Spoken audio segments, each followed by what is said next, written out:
Nĩ barabara-inĩ ya kuma Kenol gũthiĩ Marua kũrĩa Minister wa ũkui James Macharia marĩ hamwe na President wa Bengi ya African Development Ndagĩtarĩ Akinumia Desina Matinda magĩthũrima ũrĩa waki wa barabara ĩno ũratabanio.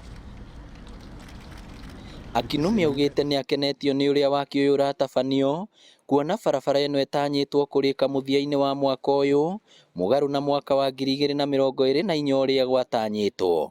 Amount of cost that people spend traveling has gone down significantly. You also see that a number of accidents also gone down, but also in terms of vehicle repair time, costs will also go down significantly. I was very, very impressed with the speed at which this project has been done. Barabara ĩno nĩ imwe ya tabarĩra iria Bengi ya African Development ĩkoretwo ĩrũgamĩrĩire ngarama yacio gũkũ bũrũri-inĩ ingĩarĩ ũtambia wa maĩ na thitima. I was very happy coming all the way from Nairobi. The Nairobi Thika Road highway that you see was actually financed by the African Development Bank. Fantastic road, right? Then that led us also to this particular place. But we are also financing several other road projects here.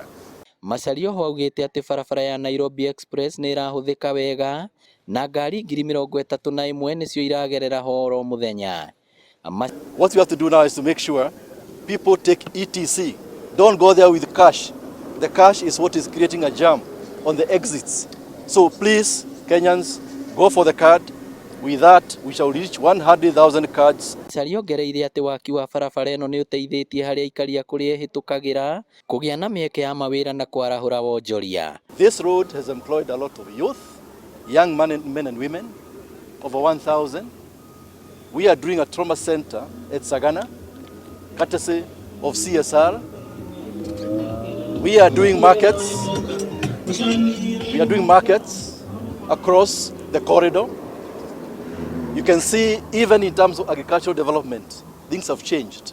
We have 2 new factories which have come up, petrol stations have come up, and this is jobs to our people. Bengi ĩno ĩranĩire ĩgũthiĩ na mbere na gũtabania tabarĩra cia ũthii wa na mbere gũkũ bũrũri-inĩ. We've increased our investments in Kenya significantly by $4 billion, and so it just tells you that we are pretty much aligned with what the president is doing. Waki wa barabara ĩno ya kuma Kenol gũthiĩ Marua ĩkirie kũrĩka na ĩgũkorwo ĩrĩ ũteithio mũnene kũrĩ mũingĩ wa gĩtarũ gĩkĩ gĩa gatagatĩ wa bũrũri. Ngĩribotera Inooro TV kuma Kenol kaunti ya Murang'a, rĩtwa rĩakwa nĩ Victor Kinuthia.